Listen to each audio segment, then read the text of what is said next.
एक नारा दिल से, एक नारा दिल से।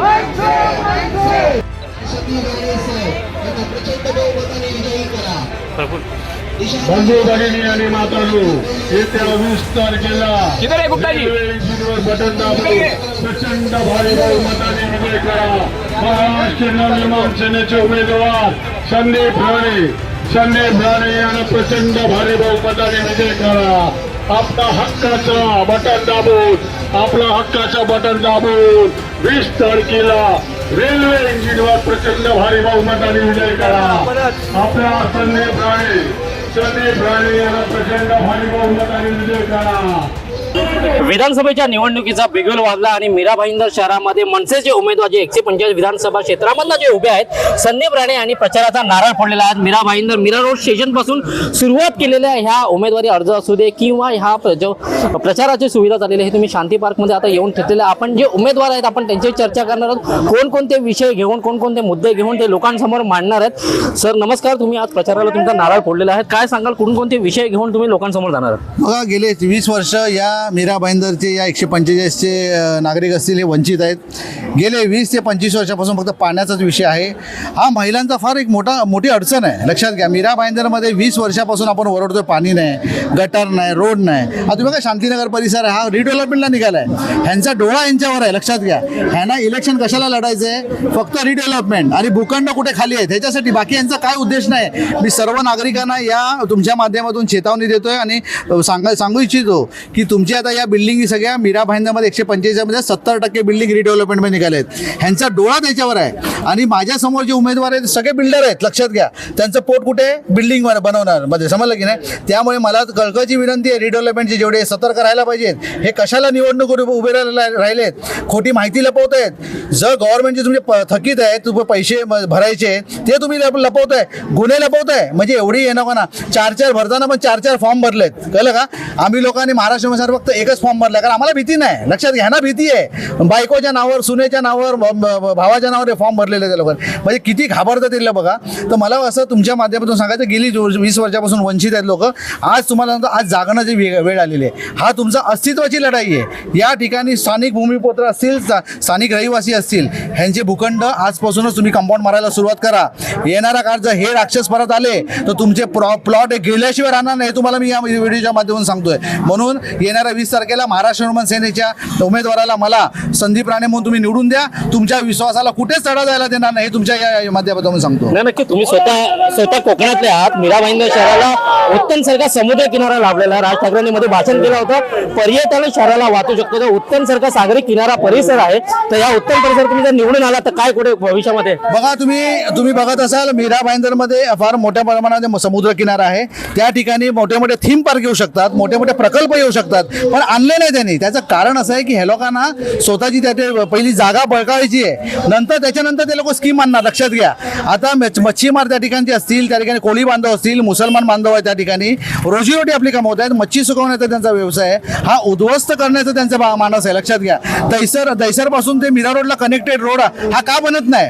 ह्याचं कारण काय? फक्त यांचं कारण एवढंच आहे की तो रोड जर बनवला तर डेव्हलपमेंट फार जोरात वाढेल। आता जोपर्यंत त्यांचे प्लॉट कब्जे होत नाहीत, जोपर्यंत त्यांचं स्वतःचं भूमाफियाची भूमिका बजावत नाहीत, सगळ्यांचे प्लॉट हडप करणार, नंतर तो रोड उघडणार, लक्षात घ्या। म्हणून तुमच्या परत एकदा कळकळीची विनंती आहे नागरिकांना, जर हे लोक आले तर तुम्ही समजून जा, तुमचा विनाश अटल आहे। जर आमच्याकडे तुम्ही आला तर तुमच्या विश्वासाला कुठे तडा जायला देणार नाही, हे तुमच्या माध्यमातून सांगतो। नक्कीच हे होते मनसेचे उमेदवार आपल्यासोबत। आपण काही मनसे सैनिकांची पण चर्चा करणार आहोत, त्यांनाही विचारू की त्यांच्या भावना काय आहेत, त्यांची नक्की कुठल्या मुद्द्यावर सही ते त्यांच्या आपल्या उमेदवारासाठी कुठल्या गोष्टीवरती सर्वसामान्य लोकांपर्यंत जाणार। मनसेच्या या उमेदवारासोबत वेल एज्युकेटेड डॉक्टरी या प्रचारामध्ये उतरलेले साहेब, काय सांगाल? मनसेच्या सोबत तुम्ही डॉक्टर कोण उतरलेला त्याच्याबद्दल काय सांगाल? आता डिजिटल इंडिया आपण बोलतो आणि एज्युकेटेड लोक आपल्याकडे यायला लागले, मनसेमध्ये यायला लागले, कारण लोकांना समजायला पाहिजे की आपल्या घराचा सकाळचा पाण्याचा प्रश्न असो का दुधाचा भाव असो, हे फक्त एक राजकारणी ठरवतात। आणि राजकारणी जोपर्यंत एक एज्युकेटेड असेल नाही तर त्याला माहीत पडणार नाही की सामान्य जनतेला काय प्रॉब्लेम आहे। इकडचे जे आमदार खासदार सांगतात आम्हाला 24 तास पाणी देणार, तुम्हाला हे देणार, तुम्हाला हॉस्पिटलचे 5 स्टार हॉस्पिटल देणार, हॉटेल देणार. आम्हाला हे नको आहे. जनसामान्यांना काय पाहिजे, आम्हाला 2च तास पाणी पाहिजे. 24 तास पाण्यात आम्हाला बसून राहायचं नाही आहे. दुसरी गोष्ट, आम्हाला जनसामान्यांना जी आरोग्य सुविधा ती उपलब्ध होऊन द्यायला पाहिजे. जनसामान्याची मुलं शिकण्यासाठी, त्यांना एज्युकेटेड करण्यासाठी एक गव्हर्नमेंट चांगली स्कूल पाहिजे, सरकारी स्कूल पाहिजे, गव्हर्नमेंट मेडिकल कॉलेज पाहिजे. या फॅसिलिटी आम्हाला पाहिजे. आम्हाला हे नको की 5 स्टार हॉटेल पाहिजे, 5 स्टार कॉलेजेस पाहिजे आणि प्रायव्हेट एज्युकेशन जे चालू आहे ते कुठे ना कुठे बंद व्हायला पाहिजे. येणारं गव्हर्नमेंट जे आलं तर त्याच्यामध्ये कुठे ना कुठे जे इलेक्ट्रिसिटीचं बिल विचारतो. आज प्रत्येक घराला 1000 ते 1500 रुपयाचे, आणि आता हे प्रीपेडवर चाललं आहे. प्रीपेड बिलिंग करण्याचा जो प्रश्न आहे तो आता उतरलेला आहे. तर कुठे ना कुठे नवीन सरकार आलं ते प्रीपेड बिल केलं तर कुठे ना कुठे जनसामान्य लोकांचं जे बिल भरण्याची आता जी नामुष्की होती ते कुठे ना कुठे अंधारात जाते. तर लोकांनी विचार करावा आणि आपला उमेदवार हा एज्युकेटेड असावा आणि जे राजसाहेब सांगतात त्याप्रमाणे आपण काम केलं पाहिजे. आणि मनसेला उमेदवार जे संदीप राणे साहेब आहे त्यांना उमेदवार म्हणून मीरा भाईंदर म्हणून एक निवडून द्यावी, ही माझी एक नम्र विनंती आहे. मीरा भाईंदरकरांना मनसे हा पर्याय का असावा? कारण की बघा ना, मनसेकडे एक विजन आहे. या महाराष्ट्रामध्ये अनेक राजकीय पक्ष आहेत पण मनसेकडे विजन आहे. का? मनसेकडे ब्ल्यूप्रिंट आहे. आपण पाहू शकता एवढे मोठे सत्ताधारी पक्ष आहेत, मोठमोठे बलाढ्य पक्ष आहेत, पण त्यांच्याकडे ब्ल्यूप्रिंट नाही आहे. मनसेकडे ब्ल्यूप्रिंट आहे कारण की त्यांना महाराष्ट्राचं नवनिर्माण करायचं आहे. महाराष्ट्राचं नवनिर्माण करता करता या मीरा भाईंदरची शहरा ही धुरा संदीप राणे यांच्यावरती राजसाहेब ठाकरे यांनी दिलेली आहे. म्हणून मीरा भाईंदरचं नवनिर्माण करायचं आहे. मीरा भाईंदर सर्वांगीण विकास हवा असेल तर मनसे हा एकमेव पर्याय आहे. कारण की मूलभूत सुविधा जर इथे वंचित आहेत. गेल्या 15 वर्षापासून सत्ताधारी फक्त सत्ता भोगत आहेत. मीरा भाईंदर शहराला ओरबाडण्याचं काम या सत्ताधाऱ्यांनी केलं आहे, परंतु खऱ्या अर्थाने ह्या मूलभूत सुविधा देखील पूर्ण नाही आहे. पाण्यासारखा प्रश्न असो, रस्ता असो, वीज असो, हॉस्पिटल प्रशासन असो. आता बघा तुम्ही गव्हर्नमेंट शाळेमध्ये मुलं जात नाही शाळेत शिकायला. का? कारण त्या शाळेची अवस्था बरोबर नाही आहे. दर्जा सुधारा तुम्ही, महानगरपालिका शाळेचा दर्जा सुधारा, रुग्णालयांचा दर्जा सुधारा. तुमच्याकडे ही शहरामध्ये नामुष्की येणार नाही. सर्व जनता तुमच्याकडे आकर्षित होईल आणि हे विजन मनसेकडे आहे. या विजनसाठी मनसेला निवडून द्या. फक्त एकदा मनसेला संधी द्या. तुमच्याकडे तुमचा मीरा भाईंदर शहराचा कायापालट झाल्याशिवाय राहणार नाही. नक्कीच आतापर्यंत सत्तेत आलेल्या लोकांनी विकासाच्या नावाखाली फक्त लोंढे वाढवले, त्याबद्दल आपलं काय मत आहे? त्यांनी फक्त आपली वोटिंग वाढवली आहे आणि वोटिंगसाठी त्यांचे लोंढे वाढवलेले आहेत. दरवेळेला सन्माननीय राजसाहेब म्हणजे तेच बोलत आहेत की या लोंढ्यांना आवर घाला, कारण पूर्ण ठाणे जिल्हाच असा जिल्हा आहे की जिथे 5-6 महानगरपालिका येतात कारण लोंढ्यांमुळे.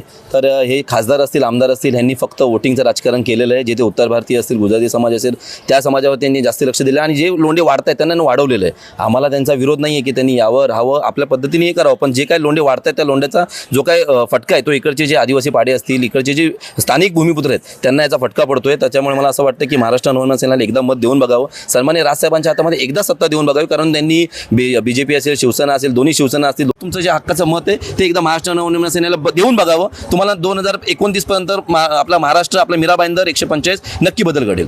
सत्ताधारी लाडकी बहीण योजनेच्या अंतर्गत लोकांमध्ये प्रचार करत आहेत, पण ताई एका अर्थाने मला सांगा, लाडकी बहिणीला पैसे तरी देतात पण ती बहीण सुरक्षित नाही, यासाठी मनसे दरवेळी रस्त्यावरती उतरले, त्याबद्दल आपण काय सांगाल? अहो, लाडकी बहीण 1500 रुपये देऊन काय करणार आहे? तिला रोजगाराची संधी उपलब्ध करून द्या. आमच्या मुलींना 1500 रुपये नको आहेत, रोजगाराची संधी हवी आहे, जेणेकरून आयुष्य किती महिने देणार आहात तुम्ही 1500 रुपये? आणि मी तुम्हाला तुमच्या माध्यमातून सांगते, गेली 15 ते 20 वर्ष इथे हे जे आता उभे आहेत ना आमदारकीला, हे लोकच आमदार होते. काय केलं? रस्ते नाही झाले, पाणी नाही झालं, शिक्षणाचा तर मोठा भीषण प्रश्न आहे, शाळा नाही आहेत, मुख्य म्हणजे ग्राउंड नाही आहेत मुलांना खेळायला. मुलं कुठे पालघर पासून, दादर पासून जात आहेत. यांची ही कामं होती, यांनी केली, यांना लाज वाटायला पाहिजे. आता पुन्हा लोकांसमोर जायला आणि लोकांनी शहाणं व्हायला पाहिजे. आता आमच्या महाराष्ट्र निर्माण सेनेला एक संधी दिली पाहिजे.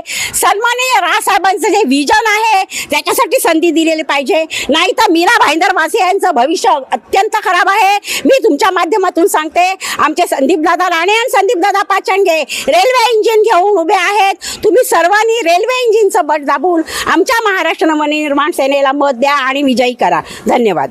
विनंती आहे की राणे साहेबाला निवडून आणा. आत्तापर्यंत आम्ही सर्व पार्टी, ते BJP असो, काँग्रेस असो, निर्दलीय असो, सर्वांना आम्ही मतं दिलेलं आहे, पण आत्तापर्यंत कुणी काम केलेलं नाही. माझी सर्व मतदार बंधू भगिनींना नम्र विनंती आहे, एक संधी साहेबांना द्या आणि चेंज बघा. मग तुम्ही रेल्वे इंजिन मनसे मनसेचे प्रतिनिधी आहेत त्यांना त्यांच्या उमेदवारासाठी सर्वसामान्यांमध्ये जाताना कुठकुठल्या विषयावरती हात टाकतात, कुठकुठल्या विषयावरती भाष्य करतात. दादा काय सांगाल, अधिकृत उमेदवार जाहीर झालेला आहे, प्रचाराला सुरुवात झालेली आहे, सर्वसामान्य लोकांपर्यंत कुठल्या कुठल्या विषयावर जातात? आज तर तुम्ही पाहिलं मीरा भाईंदरमध्ये पाण्याची खूप टंचाई आहे, आरोग्य सेवा आहे, त्यानंतर शिक्षण सेवा आहे. या सेवेवर कुठल्याच पद्धतीने काम झालं नाही. गेली 20 वर्ष हे आमदार आहेत, पण सत्ताधारी असो की महायुती असो किंवा महाविकास आघाडी यांनी कुठल्या पद्धतीने काम केलं नाही. फक्त महाराष्ट्र निर्माण सन्माननीय राजसाहेब ठाकरेच करू शकता. आज तुम्ही पाहिलं असेल पाण्याचं तर 7 वर्षापूर्वी देवेंद्र फडणवीस यांच्या हस्ते एक उद्घाटन झालं होतं की 24 तास पाणी देणार, पण आज 7 वर्षानंतरही पाण्याची समस्या तीच आहे. रस्ते बघा, गटर बघा, याच्यावरच फक्त काम करत आहे. पण आरोग्य सेवा, आज आरोग्य सेवा म्हटलं तर टेंबा हॉस्पिटल पाहिलं तर एकही रुग्ण तिथे नाही, शताब्दीला जावं लागतं. जे सरनाईकने उघडलेलं हॉस्पिटल आहे तिथेही फक्त अत्यावश्यक सेवा कुठलीही चालू नाही, फक्त फर्स्ट एड किट चालू आहे. माझं म्हणणं एवढंच आहे, जे सत्ताधारी आहेत महाविकास आघाडी किंवा महायुती हे दोन्ही मायेचे मनी एक आहेत, त्यामुळे एकच पर्याय तुमच्याकडे सन्माननीय राजसाहेब ठाकरे. 24 तास काम करणारा माणूस आहे आणि एका शब्दावर त्याच्या काम होणारा माणूस आहे. आज तुम्ही पाहिलं असेल कोविडमध्ये ज्या पद्धतीने महाराष्ट्र नवनिर्माण सेनेने काम केलेलं आहे, रस्त्यावर उतरलेले आरोग्य सेवेसाठी असेल, हॉस्पिटल असेल किंवा इतर गोष्टी असेल, त्यासाठी फक्त एकच पर्याय आहे, सन्माननीय राजसाहेब ठाकरे. आणि याचा तुम्ही वापर केला पाहिजे. येणाऱ्या 20 तारखेला आमचे संदीप राणे आहेत, त्यांच्या निशाणी समोर, रेल्वे इंजिन समोर तुम्ही मतदान करा आणि भरघोस मतांनी निवडून द्या. हे होते मीरा भाईंदर शहरातील मनसेचे आणि तसंच मनसेंच्या ह्या होत्या भावना. या लोकांनी सर्वसामान्यांपर्यंतसाठी या मुद्द्यांवरती हात टाकलेला आहे. हे नक्की निवडणूक रिझल्ट निकालानंतर कळेल की जनसामान्यांचा कौल कोणामध्ये आहे.